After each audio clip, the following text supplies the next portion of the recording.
Benvinguts, com sempre, als singulars. A la borsa, els valors que es consideren més segurs se'ls anomena blue chips.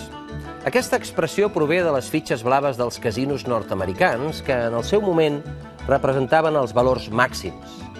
Ho sento, borsa i casino en una mateixa frase. En canvi, els valors estrets, de poca liquiditat, inestables, de molt risc, insegurs i perillosos, s'anomenen xitxarros, rampoines, penny share a Wall Street. L'any que ve, el 2013, Espanya haurà de demanar cada dia 567 milions d'euros per subsistir. Com cotitza avui la marca Espanya al món en els mercats? Quina classe de valor és avui a Espanya? Un xitxarro o un blue chip? Espanya és diana permanent dels mitjans de comunicació més influents del món. I aquests mitjans són els que llegeixen els inversors més poderosos, els que decideixen què passarà demà, els que aproven i defensen que l'austeritat és paraula de Déu escrita en paper salmó.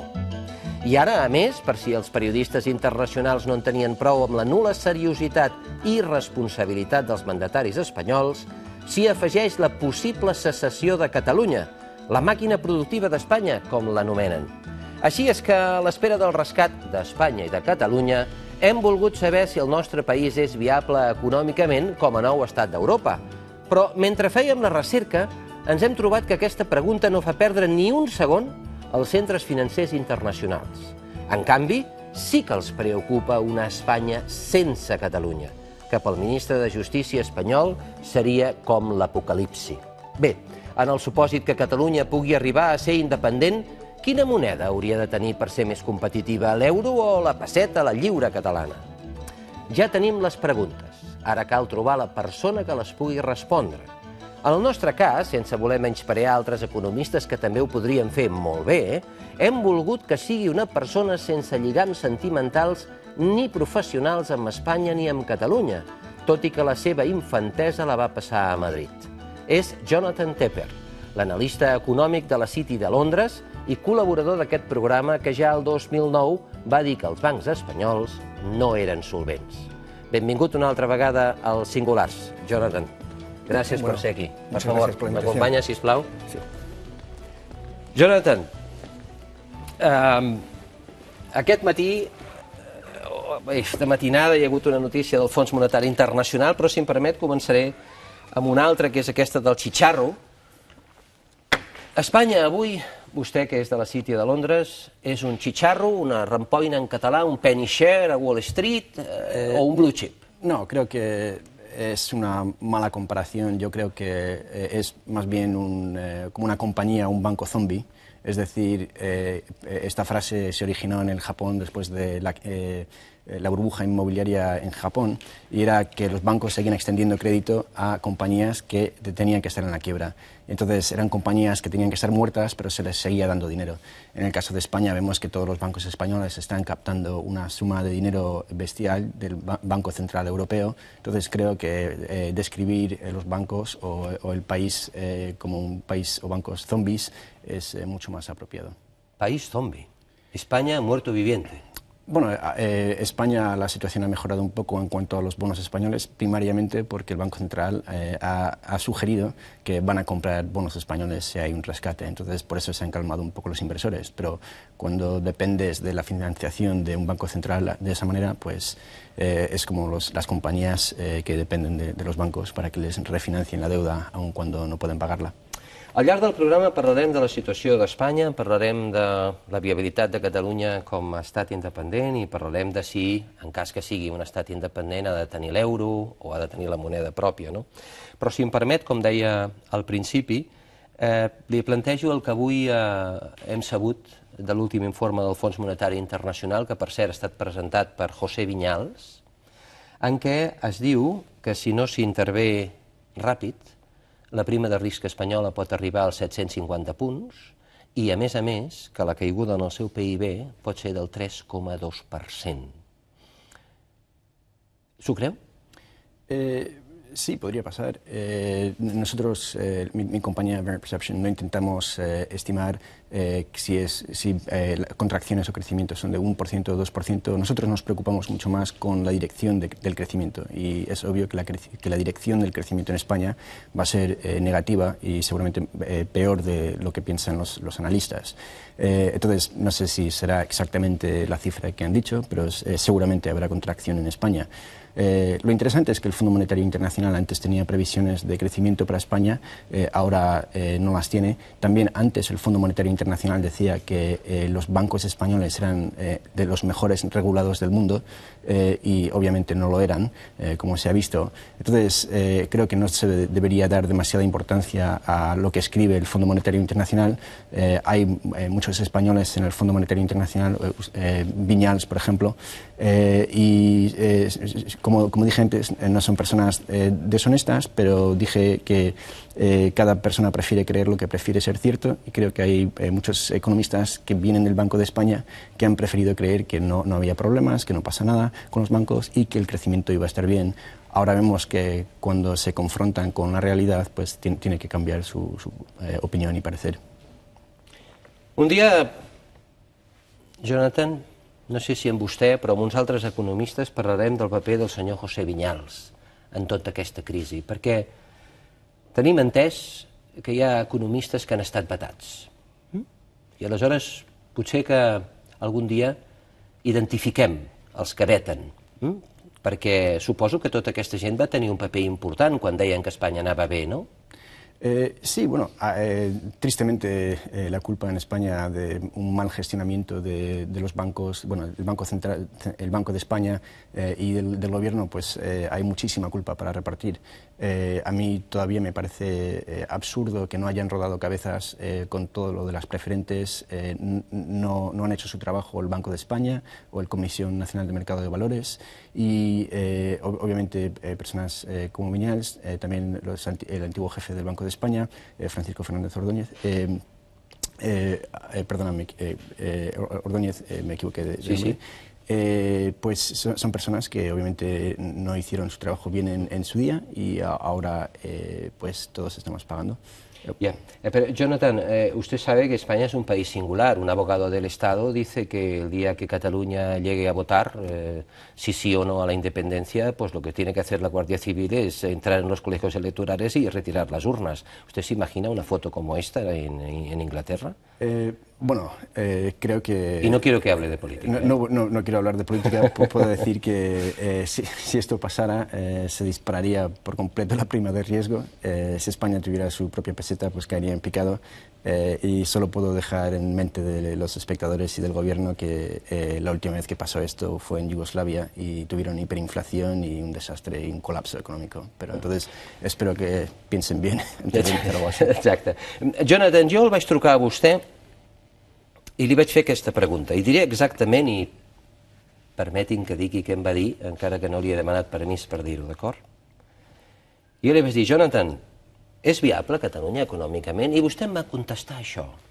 Jaume, que estupidez.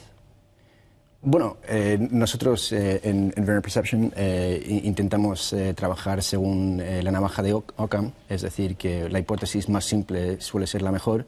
No es porque sea cierta, es porque se puede comprobar si es cierta o no. Karl Popper, el filósofo, hablaba de la falsificabilidad de ideas, ¿no? Entonces, si una hipótesis es simple, puedes muy fácilmente probar si es verdad o no. En el caso de Cataluña, vemos que el PIB de Cataluña estaría entre los países más grandes del mundo, y entonces habría más de 150 países más pequeños que Cataluña. Entonces, si partimos con la idea de que Cataluña no es viable, entonces tenemos que hacernos una pregunta muy simple, y es ¿por qué son viables países más pequeños que Cataluña? Y entonces creo que es una cuestión que realmente me parece una idiotez, porque si hay tantos países más pequeños que Cataluña que sobreviven y están bien, no sé por qué Cataluña no estaría bien. Podemos entrar en muchísimos detalles y hablar del PIB per cápita, de exportaciones como porcentaje del Producto Interior Bruto, pero realmente simplemente tenemos que hacernos una pregunta muy simple, y es si hay países más pequeños, ¿cómo es que ellos pueden ser viables y Cataluña no? Y con eso, pues básicamente se responde. Anem als gràfics que vostè ha preparat. Jonathan, per favor. Jo el segueixo. Vostè mateix. Una altra cosa, abans de començar, Jonathan, ho dic perquè els telespectadors ho sàpiguen. A vostè que Catalunya sigui independent o no, li importa? No, me importa un comino si Cataluña es independiente o no. Yo soy americano, crecí en Madrid hace años, entonces me considero madrileño, de hecho, es la ciudad donde he pasado más tiempo de mi vida. Y vivo en Londres, entonces que los catalanes quieran decidir una cosa o la otra, me da igual. Realmente he querido venir aquí hoy porque me parece un tema bastante interesante. Presenté mi trabajo del Wolfson sobre cómo se descompondría el euro. Me parece bastante interesante ver otros casos históricos donde países se han hecho independientes y han dejado a otro. ¿Qué ha pasado? Si han seguido usando la misma divisa o no. Entonces, mi interés casi siempre es un interés intelectual, un interés histórico y intentar también explicar un poco a los espectadores qué son los temas económicos que habría que tratar el día después de la independencia. Es decir, que muchos están hablando de si Cataluña debería ser independiente o no. Lo que hay que hacer es empezar a pensar si vamos a ser independientes, qué hay que hacer mañana. Y veo muy poco de eso porque habría que tener un banco central, también hay muchas cosas en cuanto a política monetaria y la regulación de los bancos que se tiene que responder y pensar de antemano. És a dir, vostè la independència és un instrument i vostè el que proposa és pensar en l'objectiu. Sí, porque me parece... Entonces, esto me parece más interesante que si Cataluña es viable o no. Entonces vamos a repasar rápidamente por esto porque creo que es muy obvio. Si vemos Cataluña, hay datos que vienen de las Naciones Unidas, del Fondo Monetario Internacional y del Banco Mundial. Todos estos son del Producto Interior Bruto. ¿Puedes...? Sí. Vale. Vemos que aquí se puede ver un poco mejor.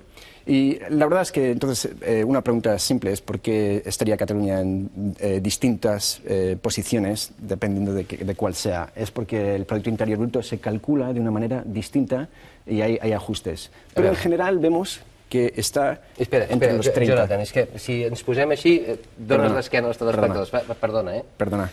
No, a veure, anem columna per columna, sisplau. De acuerdo.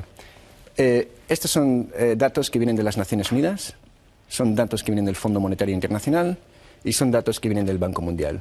Vemos que difieren un poco, pero casi todas quedan a mediados de los 30. Es decir, que de todos los países del mundo, si Cataluña fuera independiente, Cataluña estaría cerca de Finlandia, Malasia, Israel... Segons Nacions Unides, el 34... Cerca de Finlandia y Malasia y Colombia, sí. Vemos... y también Grecia, esto viene del año pasado y Grecia está contrayendo, entonces estaría bajando. Estaría por eso. Pero vemos que básicamente casi todos nos dicen la misma cosa, ¿no? Y lo interesante que es que Cataluña tiene casi 8 millones de habitantes y es muy parecido al número de habitantes... Avancem un pas, Jonathan, sisplau. De acuerdo. Vemos que Cataluña y Finlandia tienen casi el mismo número de habitantes y obviamente Malasia tiene más, tiene un Producto Interior Bruto más bajo en cuanto a per cápita, es decir, por persona.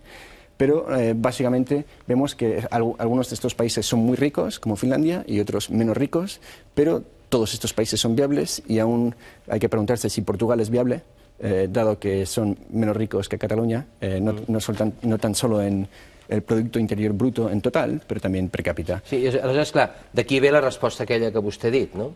Quina pregunta més estúpida si hi ha una quantitat de països per sota del PIB de Cataluña, ¿no? Sí, creo que el problema, muchos cuando piensan en la viabilidad de Cataluña están pensando en el proceso de independencia, es decir, podrían haber fuga de capitales de algunos bancos catalanes, podría haber aranceles que se podrían poner de España, podrían haber muchas cosas que podrían pasar, podría haber una crisis pequeña de deuda, pero en general, una vez que se pase por esos problemas, y estos problemas podemos hablar más tarde de Eslovenia, también los países bálticos, son problemas que son a corto plazo y se pueden pasar. Pero una vez pasados estos problemas, luego podemos ver que casi todos estos países les va bastante bien. No a todos, obviamente. Egipto tiene problemas políticos, pero vemos que muchas son economías bastante dinámicas. I aquí té Hong Kong. És a dir, Catalunya estaria per sobre de Hong Kong? Sí. Sí, estaría por encima de Hong Kong. Hong Kong también es bastante pequeño. En cuanto a... Podemos, de hecho, si ahora quieres, ver per cápita, ver dónde queda Cataluña. Está justo cerca de Hong Kong. Y creo que es interesante que muchos de estos países pequeños, como Hong Kong... Y justo a la mitjana de la Unió Europea, ¿no? Sí, y esto es con datos del Fondo Monetario Internacional, con el Banco Mundial, vemos casi igual. I això del Banc Mundial, quedaries per sobre de la Unió Europea... Sí. Per sota d'Itàlia i per sobre d'Espanya. Vemos que están muy cerca casi todos estos. Y per sobre d'Espanya, ¿no? Sí. Pero lo interesante de todo esto es que... Ho podem acostar, Jonathan? Bueno, todo el presi permet... de acuerdo, aún más. Pero todos estos son países bastante pequeños y bastante abiertos. Entonces, no veo por qué Cataluña... Un moment, Jonathan, por favor, Bastante pequeños y bastante abiertos. ¿Qué vol dir abiertos? Por ejemplo, Cataluña exporta muchísimo. Exportaciones de Cataluña son más o menos un 50% de su Producto Interior Bruto. Es decir, que Cataluña produce muchas cosas que vende fuera de Cataluña. No tan solo en España, sino también en el resto de Europa. Obviamente hay muchas importaciones también. La diferencia entre las exportaciones y las importaciones es lo que es el superávit. Y vemos que Hong Kong, Nueva Zelanda, son, por ejemplo, países que exportan muchísimo y son muy pequeñas, también abiertas. También luego más tarde podemos hablar, Hong Kong tiene una divisa ligada al dólar, Nueva Zelanda tiene una divisa que flota libremente. I luego podemos hablar de esto. Entonces, hay varias cosas... Esclar, és que vostè li presenta aquest quadre a un català a l'hora de votar sí o no i, escolti, la resposta és sí, claríssima, no?, veient aquest quadre. Però per sobre tindríem molts altres països? No, tendría... bueno, en el mundo creo que estaría... bueno, antes vimos que estaba posición casi 35 en cuanto a Producto Interior Bruto. En per cápita estaría un poco más arriba, o sea, están en los 30, ¿no? Pero es decir que mundialmente, si hay casi 200 países, algunos son muy pequeños en la ONU, o sea, se está bastante alto Cataluña. Y la verdad es que no veo por qué no podría subir aún más. Estamos viendo que Cataluña realmente es más competitiva que España y desde hace años ha tenido un déficit fiscal bastante importante, entonces se está exportando dinero de Cataluña afuera. También esto pasa en Estados Unidos, por ejemplo, Nueva York paga por muchos otros estados más pobres, Londres paga por casi todo el norte de Inglaterra, que es una barbaridad, sí, o sea, es más exagerado aún, pero si Cataluña fuera independiente, obviamente se podría invertir y los catalanes serían un poco más ricos. Pero no quiero hablar de política fiscal, porque sé que hay más programas de Singulares donde se tratará el tema de la situación fiscal. Yo prefiero hablar de la política monetaria y también de la regulación de los bancos y de qué debería hacer Cataluña el día después de la independencia, asumiendo que sea. Aquí vemos que por el momento Cataluña ha tenido le han rebajado la nota, es decir, que cuando Cataluña emite bonos y vende bonos pueden ser ahorradores en Cataluña o pueden ser fondos de pensiones en Londres o lo que sea. Hay Standard & Poor's y Moody's, que son dos agencias que dan calificaciones. Cuantos más A's tienes, mejor. B es peor y cuando estás C es terrible y D estás en bancarrota. Entonces, Cataluña ahora está con un doble B y vemos que está con países como Egipto, Turquía, Portugal, Islandia ya ha ido a la quiebra. ¿Esto no es basura? ¿Aquí todavía no es basura, sí. ¿Bono basura? Sí, es decir, basura. Es bono basura. Por debajo del 3B se considera high yield basura.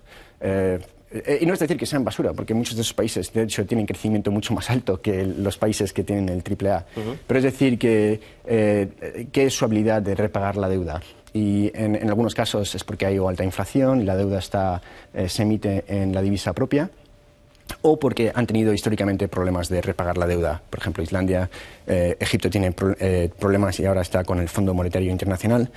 Pero lo interesante es que Cataluña no tiene acceso casi realmente al mercado de bonos internacionales. Los bonos de Cataluña han bajado bastante, tienen un tipo de interés muy alto y la paradoja, creo yo, es que si Cataluña fuera independiente tendría más control de su propio dinero y no tendría ese déficit que tiene y creo que se le subiría la nota dado que tendría una mejor posición fiscal. Ahora, dentro de España, donde es rica pero tiene que pedir dinero del centro, o sea, de Madrid, entonces tiene una nota mucho más baja. y esto se ve. Pero lo gracioso es que si Cataluña se hiciera independiente y siguiera con esta nota, vemos que casi todos tienen acceso a mercados de capital.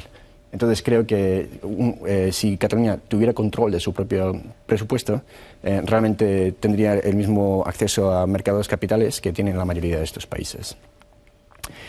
Sí, como dije, después de ser independiente, Cataluña tendría todavía los mismos problemas que tiene hoy.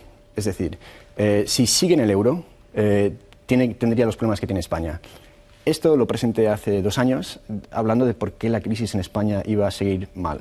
Porque España no controla su política monetaria y debería tener una devaluación y tendría que tener una quita de deuda. Pero vemos, esto explica por qué había una burbuja en España y por qué se ha creado en parte la crisis. España, antes, con la peseta, vemos que era en el 2000, esto es el tipo de hipotecas, es decir, de Euribor. Exacto, del Euribor. Vemos que si ibas a sacar una... Y esto es el Euribor menos la inflación. ¿Es el 97? Sí. Entonces ves que estaba como un 5%. O sea, era caro tomar un préstamo de un banco y una hipoteca. A medida que iban bajando los tipos de intereses, subía la inflación. Entonces el tipo real, es decir, Euribor menos inflación, va bajando hasta casi al 1, ¿no? Aquí, por varios años, en el 2002. Llega a 0 y llega a ser negativo. Es decir, te están pagando por sacarte una hipoteca, en términos reales. Porque si tú tienes un salario que te sube con la inflación, con un acuerdo, un convenio, o porque te va bien el negocio y te sube el salario, y estás tomando un préstamo a 3, pero te sube el salario a 4, pues, y la inflación está más alta, pues aquí tienes negativo. Aquí, y aunque diga una incorrección, ¿de acuerdo? Aquí casi es como si te lo regalan. No, te lo están regalando. O sea, son tipos negativos de intereses reales. Y esto es un gran problema. Casi siempre las burbujas pasan cuando tienes financiación que es gratis, que te pagan por pagar. Por tomar un préstamo. ¿Siempre forma una burbuja? Casi siempre. La bombolla está asegurada, es decir, ¿no? Sí, es decir que el precio del dinero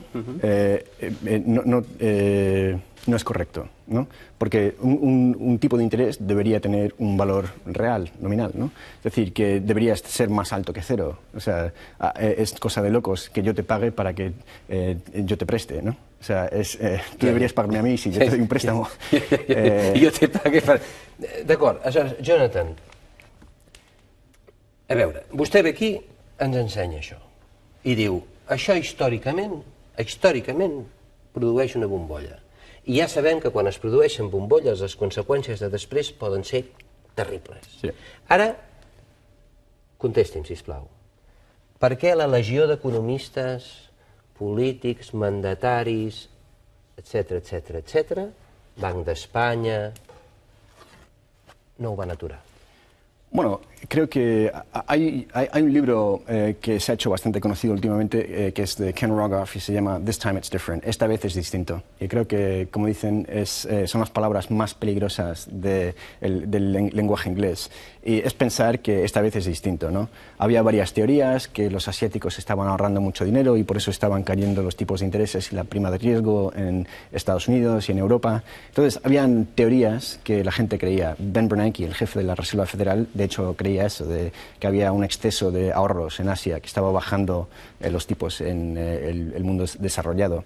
Pero básicamente solo hay que leer Charles Minsky o Kindleberger, grandes economistas que han escrito sobre las historias de las burbujas, que hablan sobre el crédito y sobre tipos de intereses reales. Entonces, creo que es, como dijo Churchill de Stalin durante la Segunda Guerra Mundial, y Hitler, dijo que Hitler tenía que tener una educación bastante pésima para invadir Rusia en el invierno. Si hubiera leído un poco de historia, sabría que no le fue bien a Napoleón, ¿no?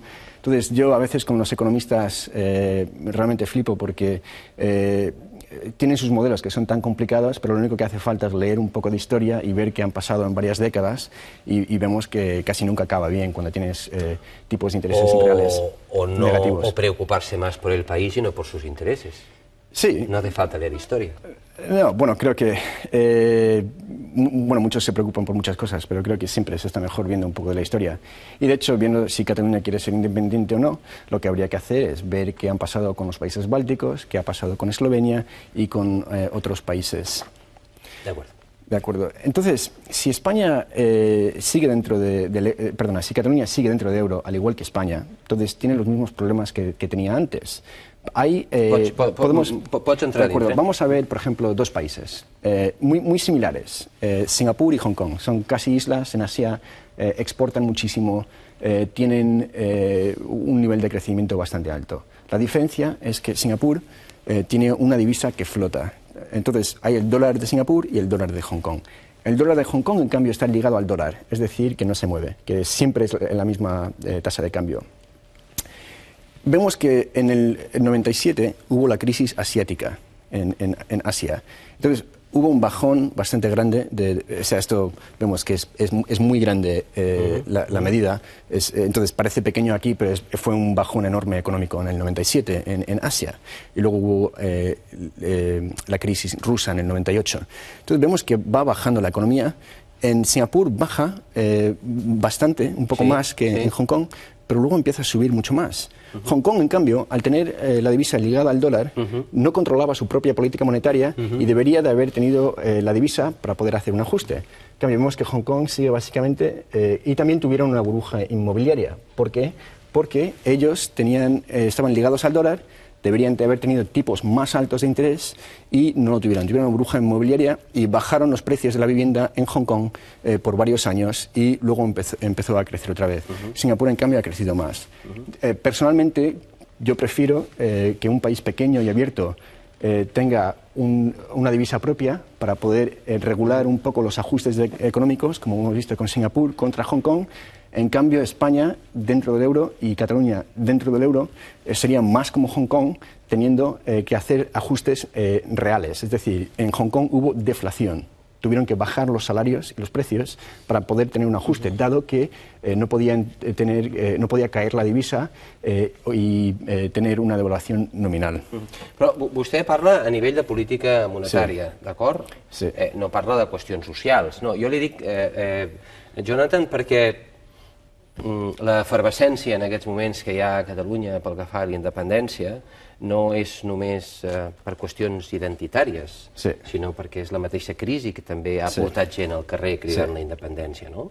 I si ha portat gent al carrer cridant la independència, al mateix temps estan dient no a les retallades. És a dir, que el que volen molts ciutadans és poder mantenir un estat del benestar. Bueno, siento decepcionar a todo el mundo, pero creo que es muy difícil tener un estado del bienestar en España cuando se depende de la financiación del resto de Europa y también si estás dentro del euro y no puedes tener una devaluación o un ajuste de la divisa, tienes que tener un ajuste de salarios reales y esto implica tener recortes salariales. Es así de simple. Entonces, en aquesta casa els sous s'han baixat un 20%, Jonathan. No, en España casi la mayoría de los sueldos que están bajando son públicos, todavía no se están bajando muchos de los sueldos privados y un concepto muy básico en económico es que una cosa puede variar o otra, es decir, precio o cantidad. En España no están bajando el precio de los salarios los últimos años, entonces ¿qué está variando? Cantidad, entonces sube muchísimo el paro, así de simple. Y creo que eso explica bastante. Pero si vemos, por ejemplo, lo que ha pasado en los últimos años, el euro se introduce en el 2000, pero empieza a 100, o sea, todas las divisas... Esto es lo que es la divisa real, o sea, obviamente todos están en el euro, pero cada uno tiene un nivel distinto de inflación y de productividad. Entonces, si se ajusta por el nivel de inflación y productividad, vemos que tenemos Alemania, Francia, Italia, Portugal, España, Grecia e Irlanda. Y vamos viendo cómo empieza a evolucionar a través de los años, y esto es aquí cuando empieza a estallar la burbuja, ¿no? Vemos que Irlanda es la que menos competitiva era, o sea, es decir, que su divisa subió muchísimo contra el marco alemán, o sea, perdón, el euro alemán, por decirlo así. Y vemos que por debajo estaba Grecia, España, vemos que estaba Portugal, Italia, Francia y Alemania. ¿Qué países han tenido crisis y han tenido intervenciones? Vostè mateix. Aquí, ¿no? Entonces, parte del gran problema es que estaban consumiendo mucho, estaban tomando muchos préstamos, estaban teniendo mucha inflación, poca productividad, y eso es lo que pasa. Si Cataluña se hace independiente y quiere quedarse en el euro y que no cambie nada, o sea, el status quo, tiene que preguntarse qué medidas puede tomar para no estar aquí. Los alemanes ya tenían experiencia en los años 90, cuando el este y el oeste se juntaron, de tener poca inflación y alta productividad. Y no tuvieron gran inflación en cuanto a los salarios. Y ves que los alemanes estaban exportando mucho más al resto de Europa, eran más competitivos que el resto de Europa estava exportando a Alemanya. Jonathan, segur que ho ha estudiat, això, vostè. Vostè podria agafar aquí a Espanya, que és la verda, no? Que és aquesta d'aquí, no?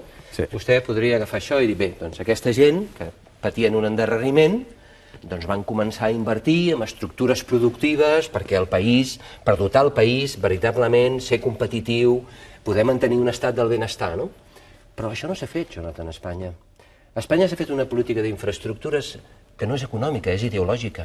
Una política d'infraestructures que no es pot pagar el manteniment. Pero esto viene de... Això ha estat una orgia, Jonathan. Pero esto viene a esto otra vez. Per empobrir-la sempre, eh? Si yo te digo que el dinero está barato, ¿no? o te pagan por tomar algo prestado, entonces, ¿qué vas a hacer? Tomar algo prestado. Es decir, cuando tú eres un empresario y piensas, si me cuesta el capital 5%, ¿qué rendimiento me tiene que dar este capital para que yo haga esa inversión? Claro está, si estás en España y tienes un rendimiento negativo, un tipo de interés real negativo, vas a decir, bueno, ¿qué tipo de rendimiento tengo que tener para invertir en un proyecto negativo, ¿no? Es decir, realmente no te importa el rendimiento del proyecto porque básicamente la financiación es gratis, ¿no? Entonces, creo que estos problemas económicos realmente vienen porque el dinero era gratis, entonces se han invertido en proyectos que no tenían que tener. I ara què fem a aquests aeroports on hi aterren els coloms però no els avions? Bueno, seguramente derribarlos, pero es lo que se hacen con casas en Florida. I amb les línies d'aves que no es poden mantenir. Per cert, sap que encara es construeixen aves a Espanya? El de Galícia. Bueno, se sigue haciendo muchas cosas en España que seguramente no se deberían, pero creo que en general, como he dicho, si el precio del dinero es equivocado, se van a tener proyectos bastante malos. Hay muchos economistas que hablan de la mala inversión, malinvestment, o sea, y eso es lo que pasa cuando el precio del crédito es incorrecto. Otra cosa que es interesante es viendo, y esto explica en gran parte la crisis europea. Vemos que esto acaba en el 98 y el euro entra en el 2000. Pero si vas al 1960, ves que esto, al igual que lo que enseñé antes, que era el euro alemán contra el euro europeo, estos son las divisas de antes. Es decir, el franco francés, tenías el punt irlandés, el dracma griego, el escudo portugués, la lira italiana y la peseta española. Si hubieras ahorrado o puesto 100 euros en Deutschmarks, o el equivalente, tendrías... 100 Deutschmarks, es decir, las pesetas correspondientes en Deutschmark. Exacto. En Deutschmark. Pesetas en Deutschmarks. Pesetas en un marco alemán, ¿no? Y puestas en Berlín. Exacto. De acuerdo.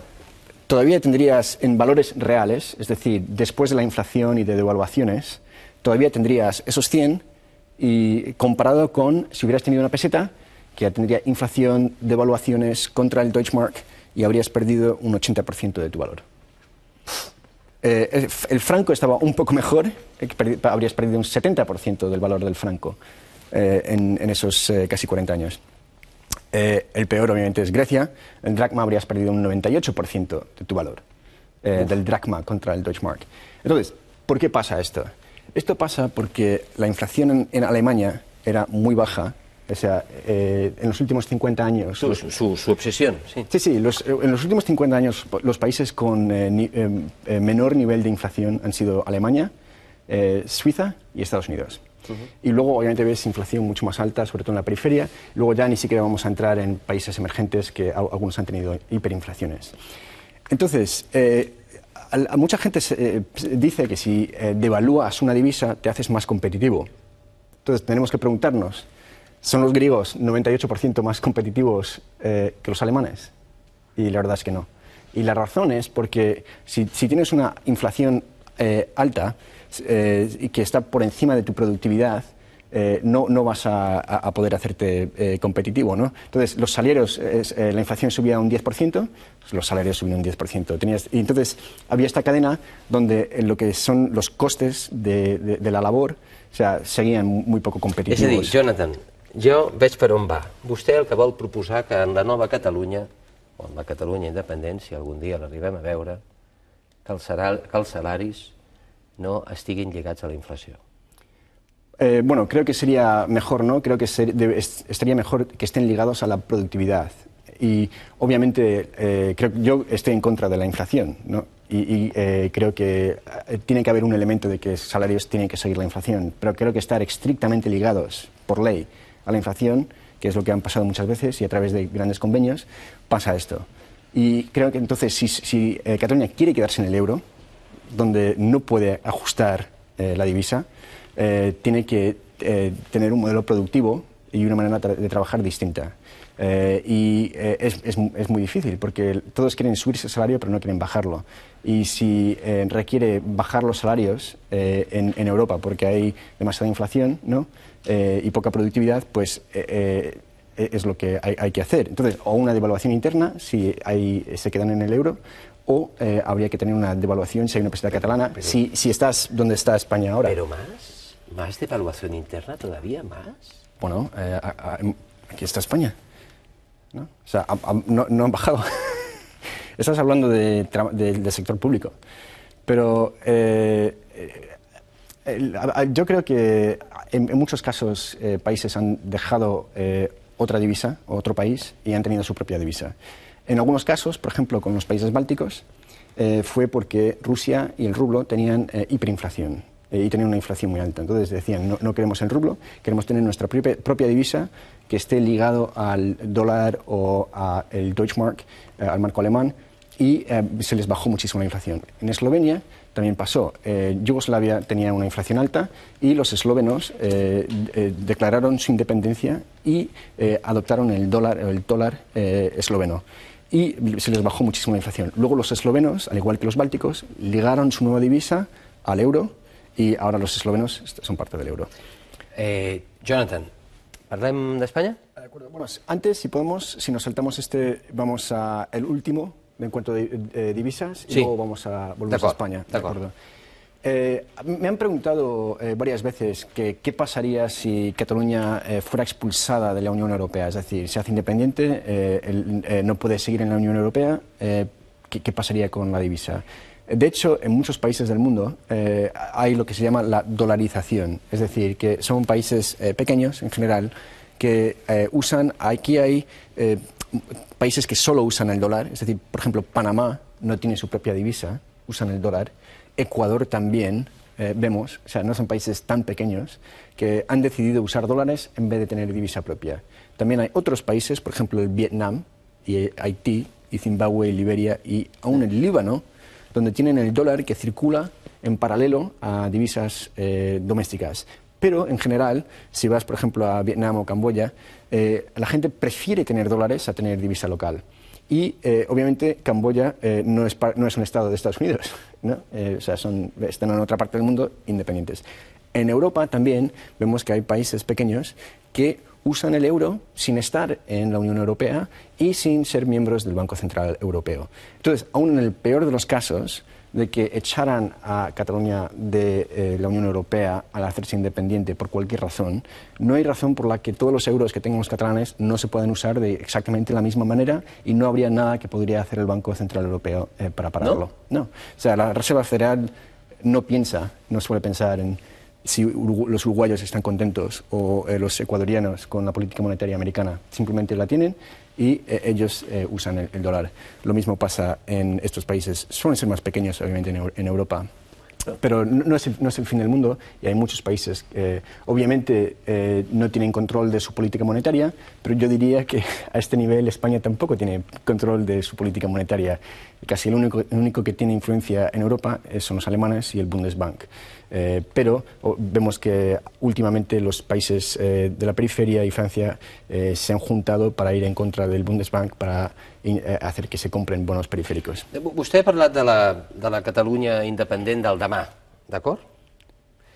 I els bancs? Perquè, per exemple, el tema per cert, Escòcia. A Escòcia no hi ha cap il·luminat que digui que la Guàrdia Civil o la policia corresponent d'Escòcia que vagi a agafar urnes. Allà no hi ha cap il·luminat. Deuen ser més civilitzats, diria jo. Bé, doncs, a Escòcia, Royal Bank of Scotland, han tingut molts problemes, no? Un d'ells va ser nacionalitzat, ¿o no? Sí, el Estado inglés de Gran Bretaña es el dueño de Royal Bank of Scotland. Y esto era un banco escocés. Y también vemos, por ejemplo, en Islandia, hay muchos casos donde bancos han sido más grandes que el Producto Interior Bruto local en cuanto a sus activos. Y obviamente los escoceses, si fueran independientes, no podrían haber rescatado al Royal Bank of Scotland. Y personalmente creo que habría sido una cosa.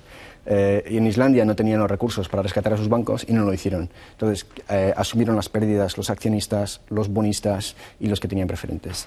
Yo diría que si Cataluña se hace independiente, obviamente debería regular a los bancos mucho mejor de lo que se ha regulado. Es decir, no se puede permitir un crecimiento de deuda más alto de lo que crecen los salarios, que es lo que pasó en los últimos 10 años. Los salarios en España no se triplicaron, pero el precio de vivienda sí. Y entonces, obviamente, la deuda hipotecaria también.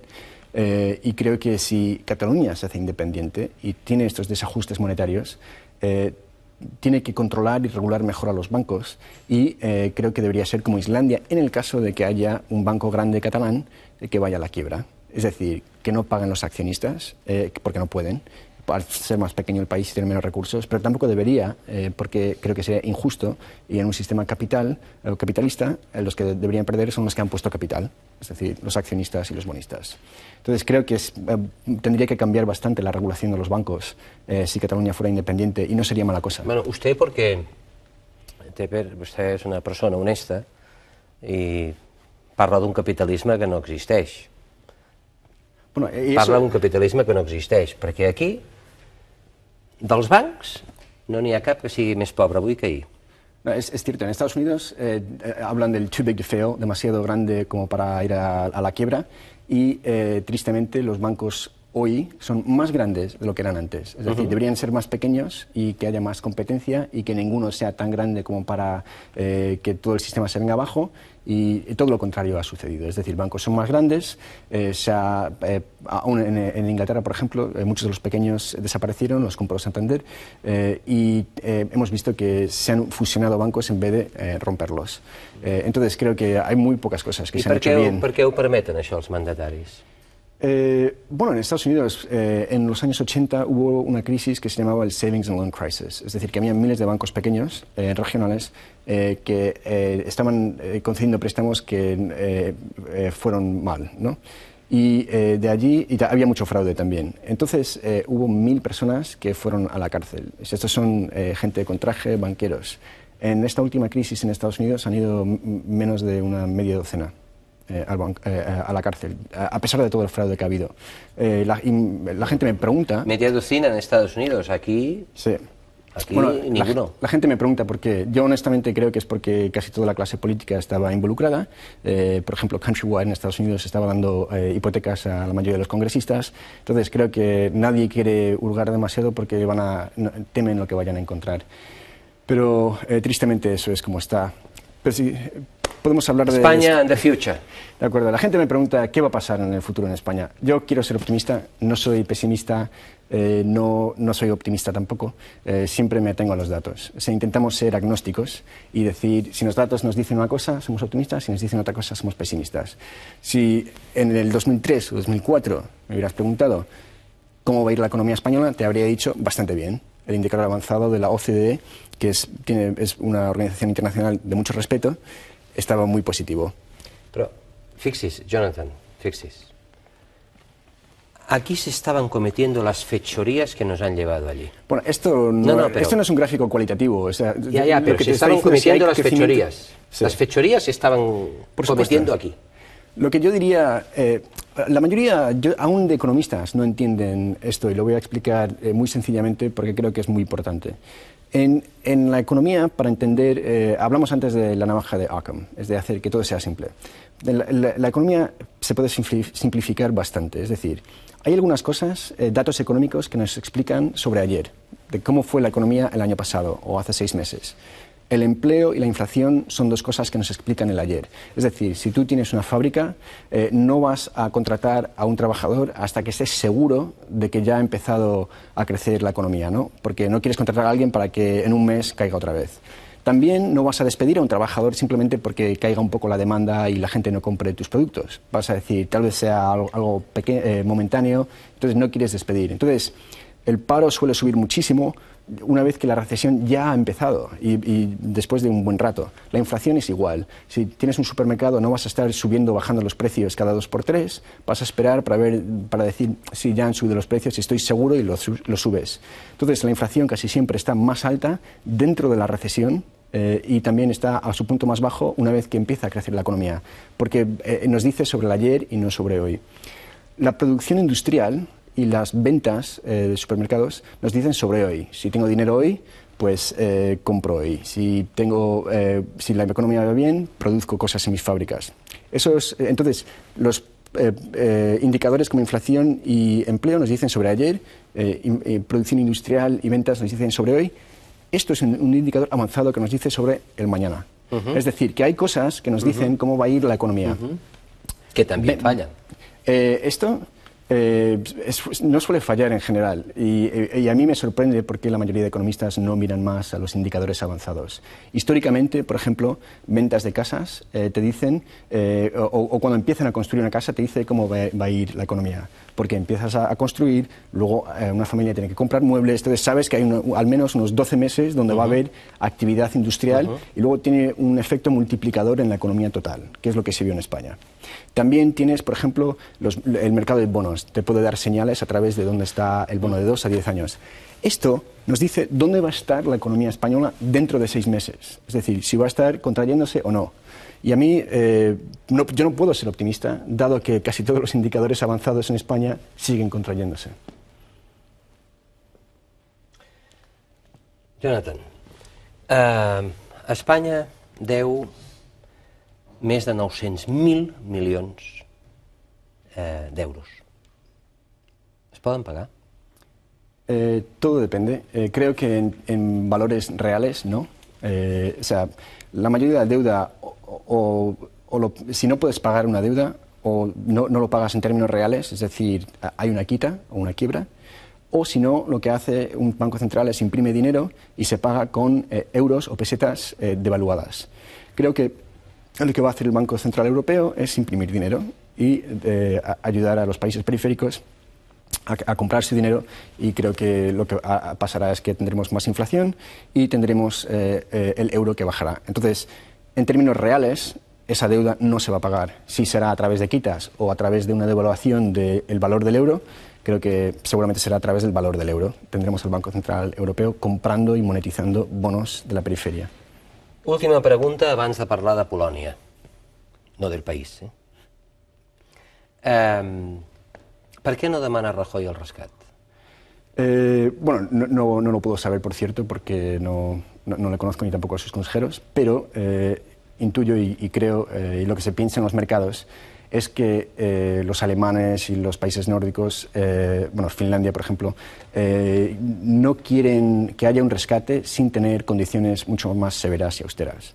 Y también casi todos los países, bueno, todos los dirigentes políticos que han pedido un rescate han perdido su trabajo.